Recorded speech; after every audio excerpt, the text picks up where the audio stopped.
Cheers. Yes, sir. Oh, forgot. Intro. Truly. But, Bro. anyways, let's get this.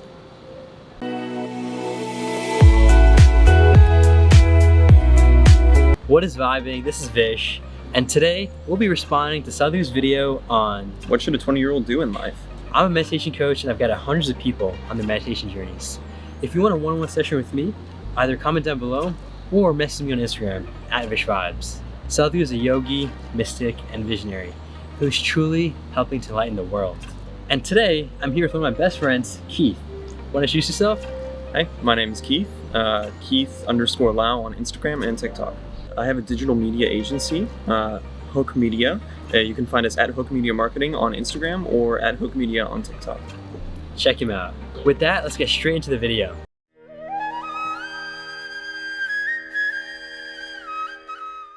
Namaste, Sadhguru. I'm a 20-year-old university student. I'm sorry?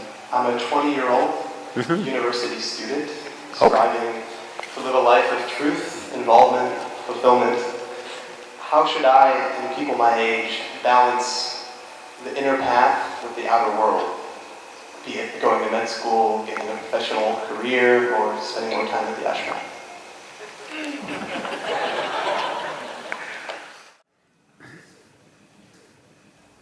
See, all of us have to live in this universe. No choice about it right now. But university is a choice. And that's why you're asking this question. How much time?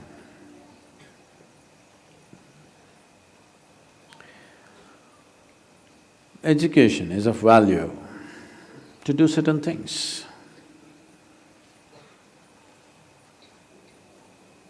But what should we be doing as individual human beings, as a generation of people? What should we be doing in our lives? What I would say is, as a young man, I want to open your eyes and look at the world. Right now, please see, what is the most needed thing in the world right now? You don't do some fanciful thing that you like to do.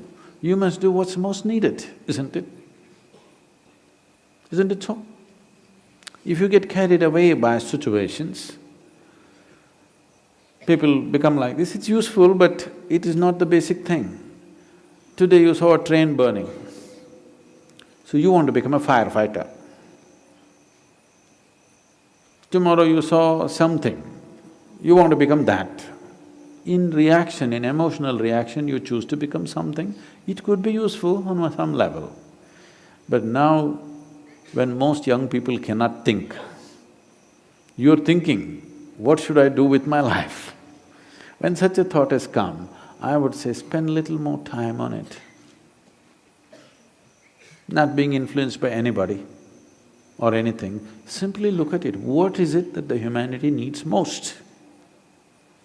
What is it that the world needs most today? I want you to recognize that. The only thing that needs to be fixed on this planet is human beings. Everything else is fine, isn't it so? So, I would say, all young people, not just you, must take a break from what you're doing. Just caught up because you did school, you went to a college, because you did college, you went to the next thing and the next thing and you end up with a PhD. What to do? It's dangerous, you know. Because the education scientists are saying if you go through 20 years of formal education and land up with a PhD or something, 70% of your intelligence is irrevocably destroyed. Yes, you become a very knowledgeable idiot.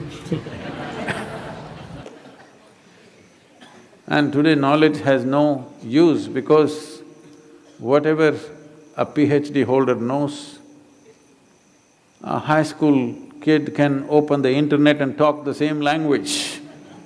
You can't even look smart anymore with what you collected, isn't it? Because just about anybody will talk these things because it's all over the place.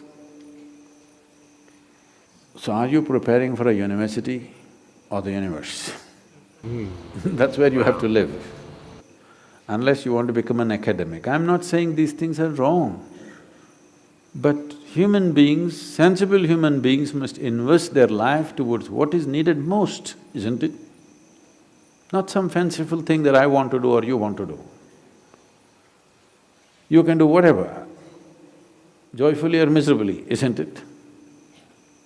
And just because today you think, by doing this I will be happy, if you go, don't ever think you will stay happy by doing that after some time. Everybody, when they got their first job, what a beautiful day it was.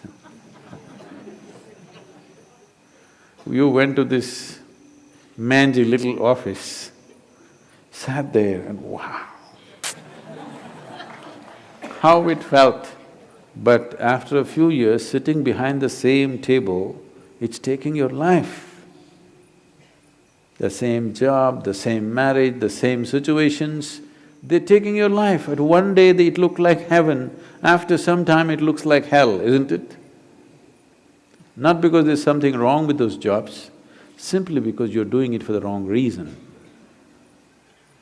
You're just doing it for the wrong reasons, that's all. Now that you're thinking, I would say take a few weeks off. We're willing to give you the space. Just stay uninfluenced by anybody, just look at it.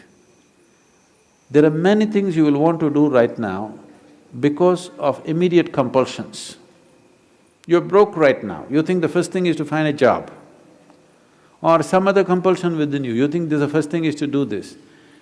Beside your compulsions, suppose you had none of these compulsions, what would you like to do with life? That's what you should do.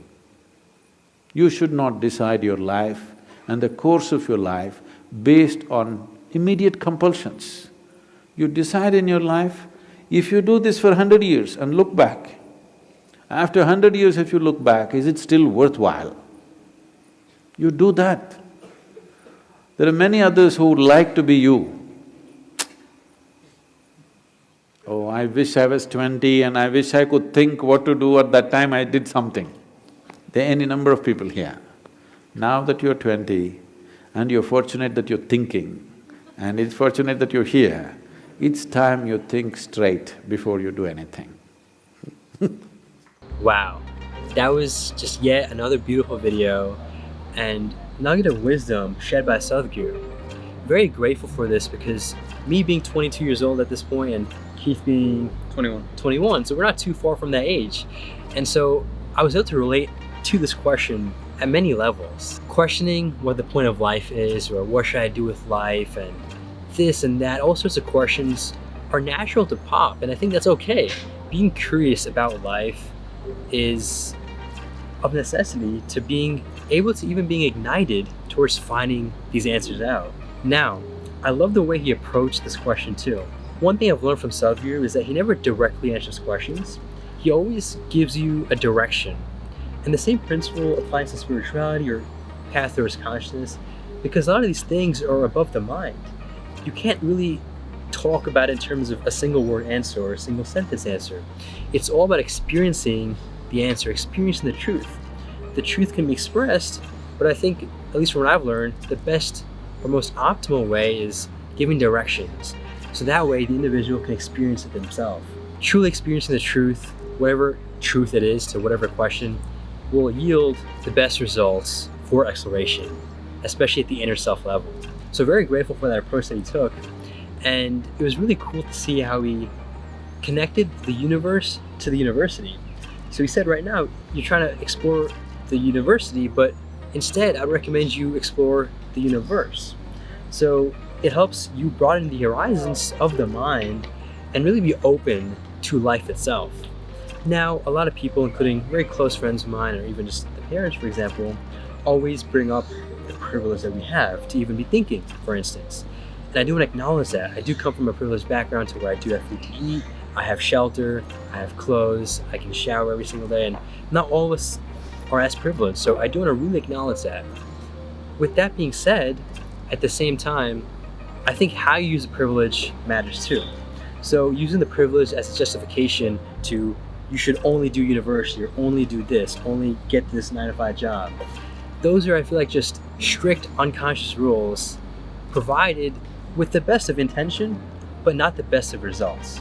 So I truly think that letting the child or letting the 20-year-old or student, whatever you are in life, follow the path of service, follow the path of what is best for you. So for example, if you were to judge the fish by how well it climbs a tree, it's obviously not going to do well.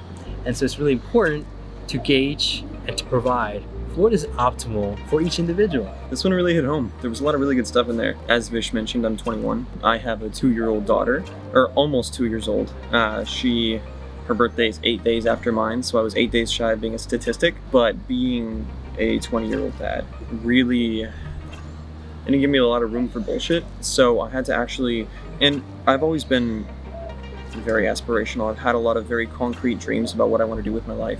And now, knowing that my life is I'm no longer the center of my own universe, made me refocus and reassess what I wanted to do.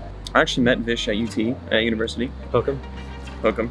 I was mechanical engineering, you were comp sci. Yes. And the whole reason I was even in mechanical engineering is because I had known ever since I was a kid that the thing that brings me the most joy is the act of creation, the act of making things. That's the thing that I enjoy the most out of basically anything there is. And when I was younger, I always wanted to build robots, hence becoming a mechanical engineer. Then I realized that's not the reality of most engineering jobs. And going through school was all of the grinding, and not to say that I couldn't have done it, I just wasn't enjoying it the way that I wanted to. And I very explicitly remember sitting in a I think it was a heat transfer class. And I was sitting there, I had my baby at home. My grandpa had developed dementia and he was in the process of dying, and my family needed a lot of help. And I was also trying to start my own companies. And I just remember sitting there, I was like, what am I doing? I was like, why am I here? I'd known for a while, a couple of years at that point, that I didn't want to do this anymore. I was like, why am I kidding myself? Why am I staying through this, spending all this money on this thing that I don't want to do anymore? And so I told myself I was taking leave of absence, and I did for a while, and then I realized I want to go back. And now I have Hook is my digital media agency, and we help businesses transition and make it both an impact and money online. And because I had spent a lot of time modeling beforehand, and learning the ins and outs of social media, I was able to use that skill and apply it to business. And I was able to make something in Hook that would allow me to launch anything that I wanted to launch in the future. I went into this with the intention that this isn't something that I want to do forever, but I can use it to do whatever I wanted to do in 5 years, or 10 years, or whatever I want to do. I built myself a vehicle, and I enjoy it. There were a lot of times where I didn't. There was a lot of time while we were starting our own business. We had a baby, we were young, are still young. Yes. And there were a lot of times where we were struggling financially and even just in terms of a certain level of confidence in that I had left this thing that was secure, that I had been told was, if you get out, you get an engineering job, you'll be secure. And it's true, but I wouldn't have been happy. But I left that security to follow something that I would enjoy, and in the process, I risked not being able to provide for my family. And there was a certain amount of guilt that laid on me for a while because of that. But I mean, we're doing well now. Like, we came out of it, and there's a period of grinding. Shit just doesn't work, and a certain amount of that you just have to believe in yourself and have faith in yourself, which sounds super cliche, but when you're in it, I promise it's not. And yeah, I'm much happier now. And part of the reason that was all even possible is because I've been extremely blessed with the people I've been surrounded with. My parents were super understanding. They were both doctors, and here they had their oldest child as a 20-year-old college dropout father, and never once did they doubt any of the decisions I made. My lovely girlfriend, who's been extremely supportive of everything that we've been trying to do with Hook. Hook was always my idea, my baby, my choice, and she was 100% there all the way. And without her, I definitely wouldn't have been able to do this. In conclusion, you have a certain amount of responsibility. Everyone has a certain amount of responsibility, but that responsibility doesn't have to limit you. And I was lucky that with the help of a lot of other people made all the difference. I was able to find a way to meet that responsibility and still maintain my my happiness. Wow. Brother, thank you so much for sharing that beautiful and just raw advice, as well as inspirational story that was really just remarkable to watch. And I just observed in pure presence as he talks so blissfully about the path that he went through and all those raw experiences, dude. Thank you so much for sharing. Truly very grateful. I'm very blessed to even know you. I mean, I think you're a beautiful human being, both inside and out. I appreciate you. And it's something I'm very grateful for. I mean, just another reason why I'm so grateful for this earth, this universe, everything, right? To be able to interact with such people like you, so grateful. And you call it God, you call it the universe, just, it's such a blessing. I'm very grateful for that. And just to kind of wrap this all up, kind of going off of what Keith mentioned at the end, which is a beautiful and very inspirational piece of advice. It's all about just going and going, never stopping. And what's helped me a lot in general with regards to pursuing this path that I'm going on or whatever it might be in life is that whether you like it or not, the sun will rise for you every single day. Whether you like it, you hate it, do whatever you want. It doesn't give a shit about you. And so it will rise for you unconditionally, providing you warmth, providing you sunlight, most importantly, providing life. And that is why it has been one of the most inspirational pieces of nature that I'm grateful for. If the sun can rise up today and tomorrow, why shouldn't you and work on your dreams or work on what you love? With that, thank you so much for watching. Make it a great day, take a joy and stay conscious.